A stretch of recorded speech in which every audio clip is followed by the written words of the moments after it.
Hey people, Vera here. Today is May 4th, or it would have been if I wasn't such a lazy bastard. Regardless, may the belated 4th be with you. As is tradition, we will be appreciating a classic piece of the Star Wars canon on this most holy of nerd holidays. However, since modern Star Wars is questionable, we have to go back, way back, to before the dark times, before the Empire.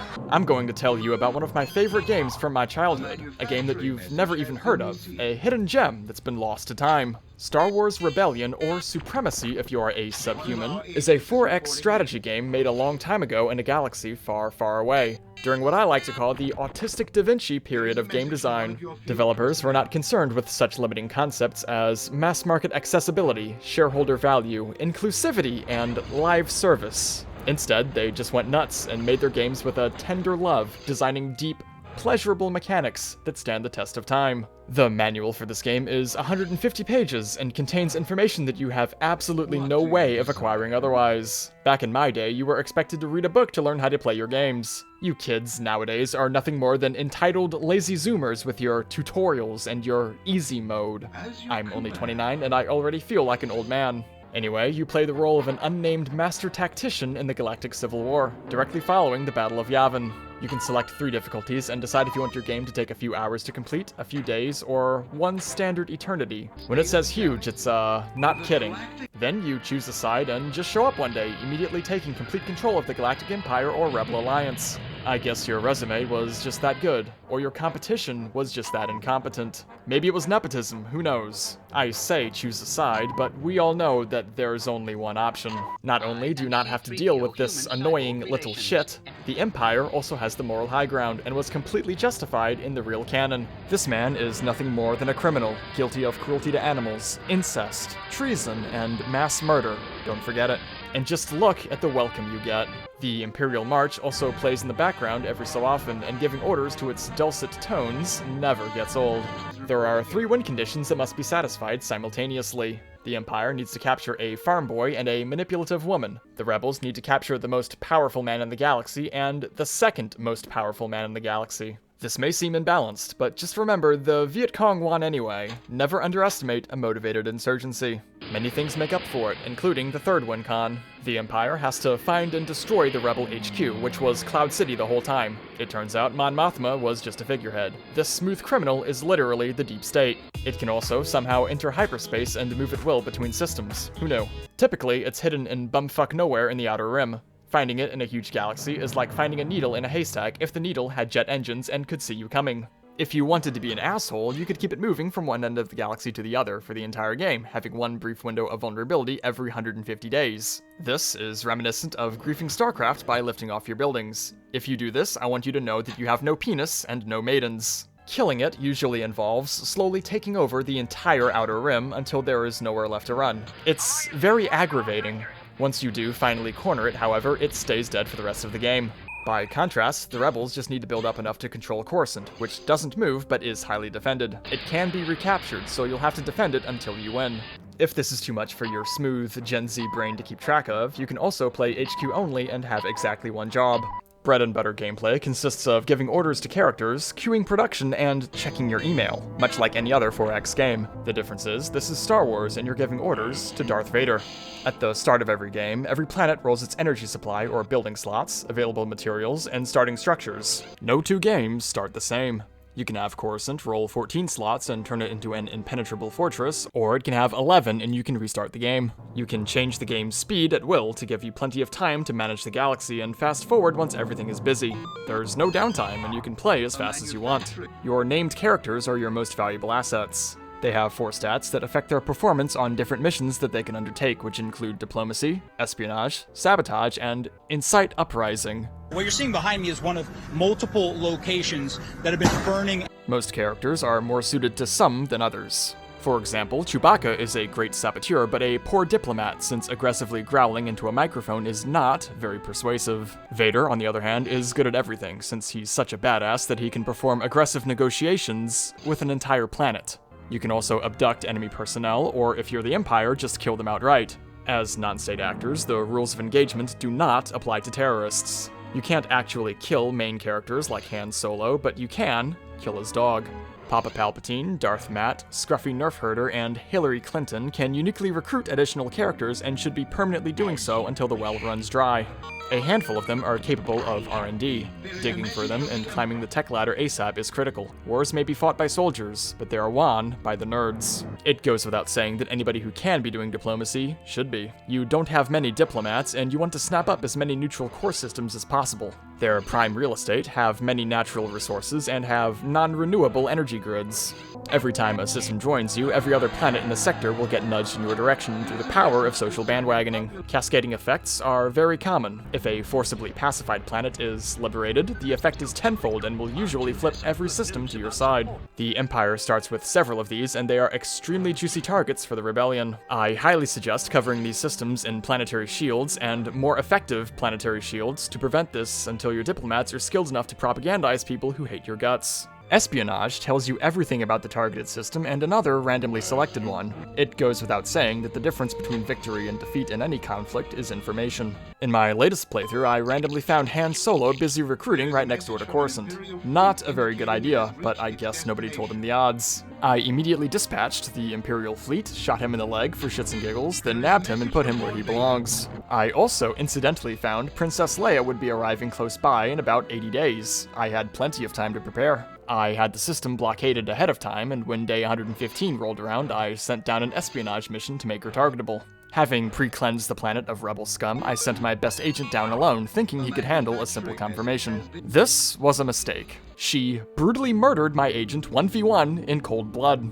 I was shocked and, little aroused. Needless to say, my abduction effort took this into consideration and completely overwhelmed her before she had the chance to kill again. Sabotage tries to destroy a thing. This thing can be a building, a regiment, or even a ship.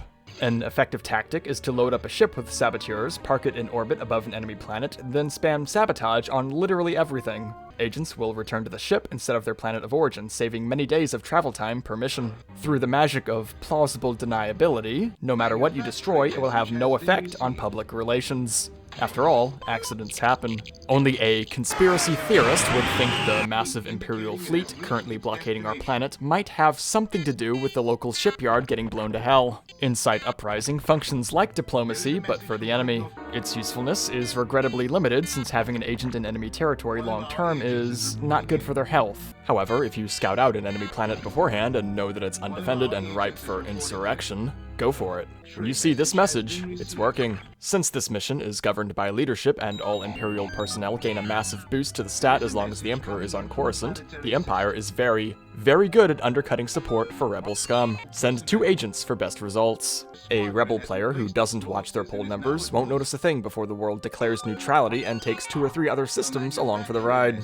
Main characters also have a handful of special effects and events tied to them. A particularly abusable event involves what's called the Final Battle. Whenever Luke has a run-in with Daddy, he experiences family bonding and gains a massive boost to his force powers. This happens every time. So, if you find Vader isolated on a lightly defended planet, you can set up a blockade and farm Darth Vader for experience, catapulting Luke to Jedi Master status instantaneously. Then you send him on a suicide mission to Coruscant. When he's inevitably captured, Vader and the Emperor will be forced to travel to him for an epic showdown, and since you've boosted him to expanded universe levels of power, he wins, captures both of them, and returns scot-free. Every character also has a chance to become Force sensitive, and I do mean every character. If you happen to send Luke or Vader on a mission with them, they'll be detected and can be trained in the ways of the Force. Jedi increase their stats at a much higher rate and are generally much more effective than the peasantry. The training mission takes so long that it's not really worth it, but this is the only game in which you will ever see Jedi Master Grand Admiral Thrawn, and that in and of itself is worth a 10 out of 10. Enough about people. Let's talk things. Construction yards build things. They build all the things, including themselves. If you have no construction yards, you cannot play the game. The entire early game revolves around them. You need to move every troop and ship you have to protect manufacturing systems while they crank out Home Depots. Neutral systems with yards are priority 1 for diplomacy. Training facilities build troops that foil enemy missions and pacify uncooperative civilians. They can also build expendable agents who can go on missions just like your named characters. Spammable espionage, reconnaissance, and especially sabotage missions are extremely important to your war effort. As just discussed, proper use of saboteurs can end the game before it even begins. Many boffins will in fact die to bring you information. That's perfectly okay. If you have a problem with that, just remember that they're furries and aren't people. They also learn everything about top-secret covert ops in 4 days. Take it from me, deception and betrayal come naturally to the furry species. It's the only thing they're really good at. Shipyards build ships. Ships fight other ships, carry fighters, and carry invasion armies. They all have an identity and are good at different things. They can have laser cannons, which molt starfighters, turbo lasers for capital ships, and ion cannons to disable capital ship systems, of which there are 5. All of these have different strengths and various lines of fire. It's an autistic amount of unnecessary detail, and I love it. You can even name your ships and your fleets. I name all of mine after dragons because I'm a degenerate. They're also capable of tactical orbital bombardment and not so tactical orbital bombardment. Never press this. War crimes are looked down upon. If a system has no static defenses, you can blow every troop on it to hell and easily invade for free. However, if you hit a Home Depot or a community college instead, the entire sector will hate you for it, so bombard responsibly. If 2 fleets meet or arrive at a planet with stationed fighters, this happens. You can take command and enter a scuffed late 90s approximation of 3-dimensional space combat, or you can just hit simulate and save yourself the headache. Basic focus fire will always save you ships over the simulation, but it isn't worth it. Especially since every battle starts like this. And ends like this. The rebel fleet is withdrawing. The Empire is victorious. Until you research the Interdictor Cruiser or the Alliance equivalent, you won't be able to kill much of anything since an outmatched force will instantly retreat every time. But once you do, watching your DiGiorno armada slowly close the gap and systematically eliminate a particularly large nest of rebel vermin is an experience you just can't get anywhere else. Oh, and apparently every ship is painted glitchy pink now. The Steam version still has some kinks in it. Rebel ships are typically better and more cost-effective than the Empire's, particularly their fighters. This is consistent with the lore and levels the playing field. The X-Wing is the perfect starfighter and is available to the Rebellion from the get-go.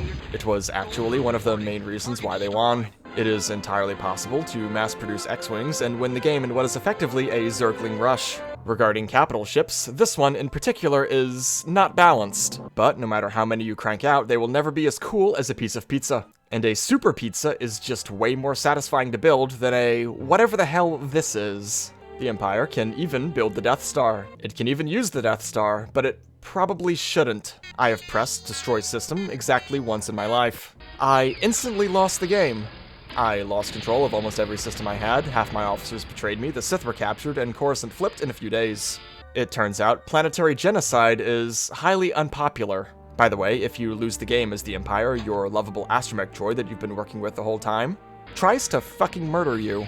7-year-old me was traumatized and reloaded his save with shaking hands. Incidentally, this was also when you learned to save regularly. However, if you are not a child and are prepared to eat a 10% hit to your popularity over the entire galaxy, this is a fantastic way to deal with a turtled rebel player with 14 shields and 50 troops protecting their HQ. And it's still worth building for its ridiculous bombardment modifier, insane carrying capacity, and sheer intimidation factor. Occupied planets in its sector make damn sure to be on their best behavior. If you get into a fight with it, you can also target and instantly destroy ships with its super laser, but make sure to surround it with light frigates since it can still be destroyed by a single lucky X-Wing. What really makes this game shine is its controlled randomness, open-endedness, and abundance of familiar locales that makes every playthrough memorable in one way or another. Ever wanted to strip mine the forest moon of Endor? Go for it. The galaxy will thank you. Want to reenact A New Hope? Just do it properly this time. Want to send Darth Vader to murder Lando Calrissian? This deal's getting worse all the time. The possibilities and potential memes are truly endless.